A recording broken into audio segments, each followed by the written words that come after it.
آپ نے ماموں معاویہ جن کو میں اپنا بڑا گرو مانتا تھا، آپ وہ تو سمجھے آپ نے منجی ٹھوک دی ہے، اور میرے پاس دلائل نہیں ہے، حالانکہ اللہ آپ کو بہت میرے پاس عزت دے، دلائل اللہ آپ ہیں کو اور لیکن سلامتی دے۔ تو اچھا یہ ہے کہ مجھے گھر والے کافر کافر کہتے ہیں، تو میں انہیں کیا جواب دوں؟ میں کیا کروں؟ میں کہ تقیہ کروں؟ کیا کروں؟ پیار نہیں، آپ ان سے پیار کریں، تقیہ کریں، ان سے محبت کا اظہار کریں، ٹھیک ہے نا؟ صلہ رحم اہل بیت علیہ السلام کے مذہب میں یہ واجب ہے۔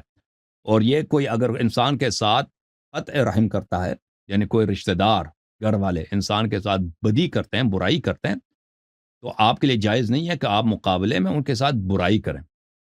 گھر والے اگر کافر کہتے ہیں تو آپ ان سے پیار محبت سے پیش آئیں، ٹھیک ہے نا؟ گھر والے انسان بس بعض لوگ ہندو ہوتے ہیں، بعض لوگ عیسائی ہوتے ہیں، قادیانی ہوتے ہیں، وہ مسلمان بنتے ہیں، شیعہ بنتے ہیں، تو ان کے لیے بھی حکم ہے کہ گھر والے رشتہ دار آپ کے جتنے آپ کے ساتھ برے ہو جائیں، تو آپ کسی شیعہ کو حق نہیں ہے کہ مقابلے میں ان کے ساتھ آ، برا سلوک کریں، مقابلے میں ان کے ساتھ پیار سے پیش آنا، ان کی نیکی کرنا، خدمت کرنا اور اخلاق سے پیش آنا۔ جی سر۔ تو ہم دلیل سے تو ان کا رد تو کرتے ہیں، لیکن وہ دلیل مانتے نہیں ہے نا، جیسے وہ اپنی تو بخاری چھوڑیں، کی کتاب سے ہی ہاتھ اٹھا لیتے۔ اگر اثر نہیں ہوتا نا، اثر نہیں ہوتا، پھر بات کرنے کی ضرورت ہے، پھر چھوڑ دیں، صبر کریں۔ اچھا کیا تو اللہ یاری صاحب، کیا مجھے آپ 12 امام کے نام دکھا سکتے ہیں صحیح سند کے ساتھ؟ وہ جو آپ کی بہت پرانی ویڈیو تھی، میں نے سنی تھی، اس میں آپ نے 12 امام کے نام بتائے تھے صحیح سند کے ساتھ۔ کوئی تھا بغداد کا کوئی عالم تھا سنی، جس کے ہاتھ پہ وہ تارتاریوں کے سپہ سالار نے اسلام قبول کیا تھا۔ ہوں۔ وہ توسی کی بات کر رہے ہیں، شیخ توسی علامہ حلی رحمہ اللہ کی؟ نہیں، وہ کتاب کافی میں موجود ہے، 12 ائمہ علیہم الصلوۃ والسلام کے نام کئی احادیث میں، ایک نہیں کئی کا احادیث میں ہے۔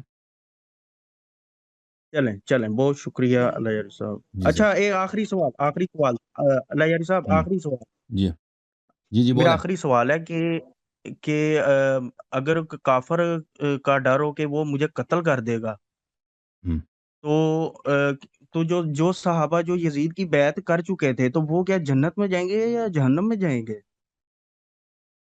نہیں، اگر کوئی تقیہ میں کر دے تو وہ کوئی حرام نہیں ہے، وہ تقیہ میں اگر کوئی بیعت کرے یزید یا غیر یزید کا تقیہ، اچھا مگر یہ کہ امام معصوم علیہ السلام منع کریں، جو حکم عام ہے، جو جنرل حکم ہے کہ تقیہ میں آپ کے لیے سب کچھ جائز ہے، مگر یہ کہ آپ کسی کو قتل نہیں کر سکتے۔ تقیہ میں آپ کیا نہیں کر سکتے؟ کسی مسلمان کا خون آپ نہیں کر سکتے۔ اگر آپ کو جان کا خطرہ ہے، کوئی کہہ دیتا ہے فلانے کو قتل کرو یا میں آپ کو قتل کروں گا، ٹھیک ہے، پھر وہ نہیں کر سکتے۔ تقیہ میں یہ نہیں، باقی سب کچھ تقیہ میں جائز ہے۔ اس کے علاوہ جو چیزیں وہ مستثنا ہے تقیہ میں، بیئر پینا، بیئر سمجھتے ہیں نا؟ ہاں، ہوں، کیوں؟ اس کی وجہ کیا ہے؟ کیونکہ اہل سنت میں بہت سارے لوگ ہیں جو بیئر کو حرام سمجھتے ہیں، اہل سنت میں بہت سارے چلیں لوگ ہیں۔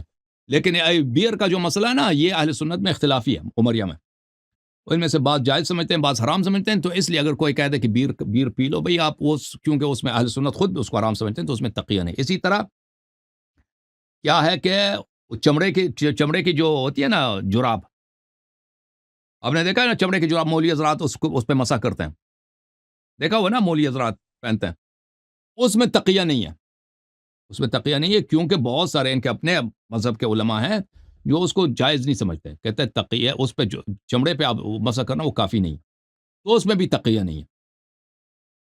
تو ان چیزوں میں تقیہ نہیں ہے، قتل کرنے میں، چمڑے کے جراب میں اور بیئر پینے میں تقیہ نہیں ہے، باقی سب چیزوں میں تقیہ جائز ہے۔